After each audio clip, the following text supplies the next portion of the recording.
माताओं की 7 शक्तियाँ। जैसा कि श्रीमद् भगवद गीता के 10वें अध्याय के 34वें श्लोक में भी वर्णित है, कीर्ति श्री वाक् च नारी नाम स्मृति मेधा धृति क्षमा। ये नारी हमारे अंदर 7 शक्तियाँ विद्वान है। तो मैं इसका थोड़ा डिटेल आप सबके सामने रखना चाहूँगी। यह गुण नारी में जन्मजात होता है, तो अपने इस गुण को पहचानिए। ये हमारी 7 शक्तियाँ हैं।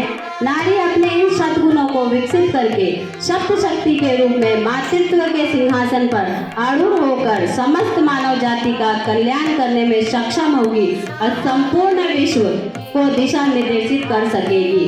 हम अपनी इन 7 शक्तियों को अगर पहचान जाए तो हम पूरा विश्व हमारे चरणों में होगा, ये हमें समझना होगा। आत्मनियंत्रण सभी के लिए आवश्यक है, किंतु स्त्रियों के लिए और अधिक आवश्यक है, क्योंकि शक्ति जितनी अधिक होती है उसे सही मार्ग पर रखना उतना ही अधिक महत्वपूर्ण होता है। स्त्री सौम्य शक्ति और सूक्ष्म शक्ति का भंडार है। हम जो है, हम और आप, ये इन दोनों शक्तियों का भंडार है और इसकी अभिव्यक्ति आक्रामक शक्ति की अभिव्यक्ति से भिन्न होती है। स्त्री की शक्तियाँ सूक्ष्म और सौम्य शक्तियाँ हैं। हमारी शक्तियाँ हमें पहचानने की जरूरत है, इसीलिए आप सबको आज यहाँ आमंत्रित किया गया है। उसे यह कार्य सही समय की प्रतीक्षा करते हुए धैर्य पूर्वक सूक्ष्म रूप से कुशलता पूर्वक करना चाहिए। उसकी शक्ति प्रेम, समर्पण, धैर्य, त्याग और सहभागिता से प्रकट होती है।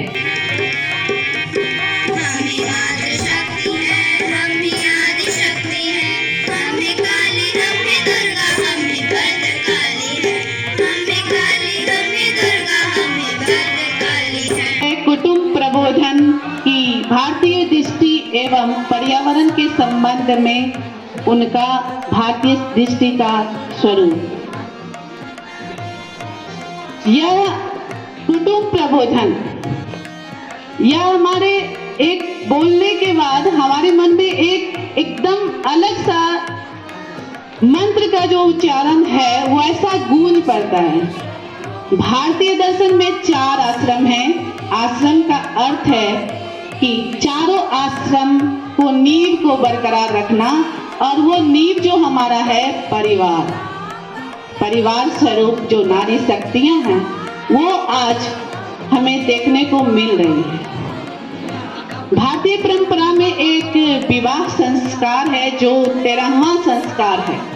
वो हमारा नींव का जो एक उत्पन्न करता है, उसमें विवाह संस्कार है जिससे नींव की उत्पत्ति होती है। और हमारे जो धारणा है नारी स्वरूपा का, वो एक बीज की तरह है।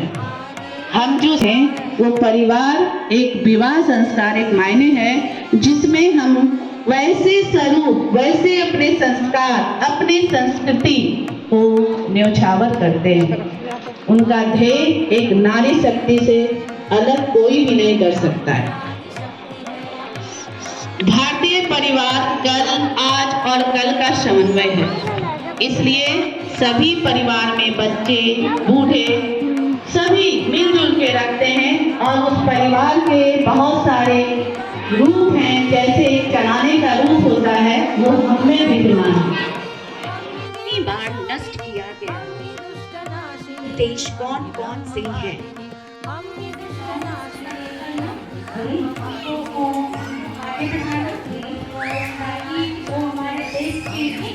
कंट्रीब्यूट कर सके, कंट्रीब्यूशन दे सके और शिक्षा जो हमारी जो संस्कृति है, जो परंपरा चली आ रही है कि महिलाओं को उतना आगे बढ़ाया नहीं गया है, तो उन्हें मौका दिया जा सके ताकि वो आगे बढ़ सके और दिखा सके कि महिलाएं किसी से कम नहीं हैं।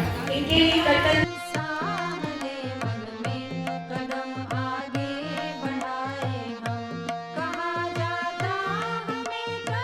प्रेरक शक्ति है जो व्यक्ति के रूप में परिवार की और समाज के रूप में राष्ट्र की चेतना बनती है।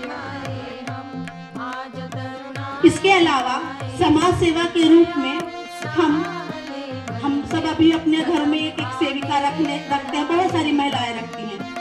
तो वो सेविका हमारे घर में आती है, हमारा काम करके चली जाती है, क्योंकि वो आर्थिक रूप से बहुत कमजोर होती है।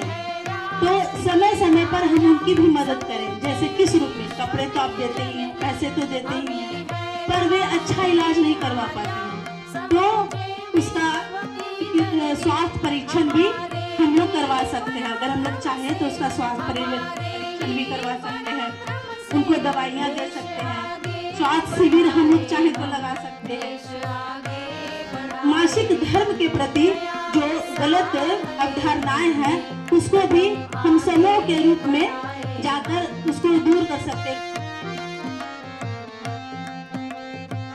क्योंकि आज हर घर में हर माँ के पास मोबाइल फोन है और कोशिश हम लोगों को यही करना चाहिए कि इसका दुरुपयोग कम से कम करें हम लोग, ताकि हमारे बच्चे आगे बढ़े और अच्छी शिक्षा को ग्रहण करें।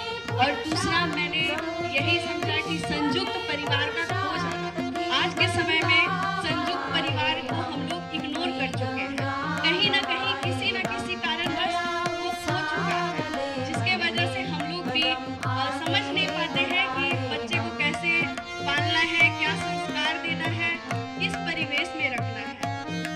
लेकिन आज हम सबको यही कोशिश करनी चाहिए और यह आप लोगों से आग्रह है, निवेदन है हमारी बहन लोग कि किट्टी पार्टियां छोड़कर हम लोग मंथली या तो फिर ये 6 मंथ पे इसी तरह का सभा आयोजित करें और अपने बच्चों का संस्कार को उज्जवल करें। लेकिन ऐसा नहीं करना चाहिए, हर उनको पैसा लगा रहे हैं, इससे बढ़िया उनको पढ़ाइए, आगे बढ़ाइए ताकि देश और समाज को आगे बढ़ाने। बहुत सारी बातें सुनी और सीखी, जो कि शुरू से सबसे पहले अनु दीदी जी ने बताई, फिर ऋचा दीदी जी ने बताई, जो हमारी जो मेंबर्स आए हैं उन्होंने बताए, कुछ हमारी माताओं ने बताया कि हमें क्या करना चाहिए और क्या नहीं करना चाहिए। तो हमें यह उम्मीद है कि सबने इस सप्तशती संगम का बहुत ही आनंद लिया। कुछ माताएं थोड़ी मुझे दिखी कि वो थोड़ी सी इंटरेस्टेड कम लगी, थोड़ी बोर लगी, लेकिन अब अपने आप के लिए आप लोगों को एक जय बोलना। सबसे पहले मैं चाहूंगी कि कहते हैं ना कि जो दूसरों की जय से पहले खुद की जय करें। तो मैं ये चाहती हूँ कि आप सभी एक बार मेरे लिए सब इस विद्यालय के लिए जो संस्कृति की बातें करते हैं, हमें संस्कृति सिखाते हैं, सबके लिए सबसे पहले आप लोग खुद की जय कीजिए, नारी शक्ति की जय, क्योंकि हम देवी माता की जय करते हैं। अभी अभी हमारे नवरात्रि हुए जिसमें 9 रूपों की जय की, हमने 9 रूपों की जय की। अभी जो बच्चों ने गाना गाया, बहुत ही सुंदर गाना गाया उन्होंने, हम ही मातृ शक्ति है, हम ही आदि शक्ति है, हम ही दुर्गा, हम ही काली। इसका मतलब ये हुआ कि हम ही दुर्गा है और हम ही काली है। साई फूले थी, उनका यही कहना था, एक महिला को सशक्त बनाए आप पूरे समुदाय का उत्थान करते हैं। उस बच्ची ने जो सावित्रीबाई फूले बनी थी, उन्होंने ये कहा क्यों कहा? क्योंकि एक महिला का उत्थान पूरे समाज का उत्थान है। क्यों? पूरे समुदाय का, क्योंकि एक बेटी, हम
उपस्थित अतिथिगण एवं आप सभी मातृशक्ति को मेरा नमन है। आज मैं अनामिका स्वराज यहाँ उपस्थित हुई हूँ आभार ज्ञापन में। मैं आभार व्यक्त करती हूँ विद्या भारती अखिल भारतीय शिक्षण संस्थान का, जिन्होंने देश भर में इस सप्त शक्ति संगम की योजना को साकार करने के लिए हमें प्रेरित किया। सृजन करता हूँ मैं अपने प्रति एवं भारतीय संस्कृति के प्रति गौरव का भाव रखूंगी। मैं कुल परंपरा सिखाऊंगी। मितव्ययता के साथ घर चलाऊंगी। पर्यावरण हितैषी जीवन शैली अपनाऊंगी। भारत के नागरिक कर्तव्यों का पालन करूंगी। परिवार, समाज, राष्ट्र तथा विश्व कल्याण के लिए कार्य करूंगी। मैं अपनी सप्त शक्ति का जागरण करने के लिए संकल्पित हूँ। भारत माता की जय।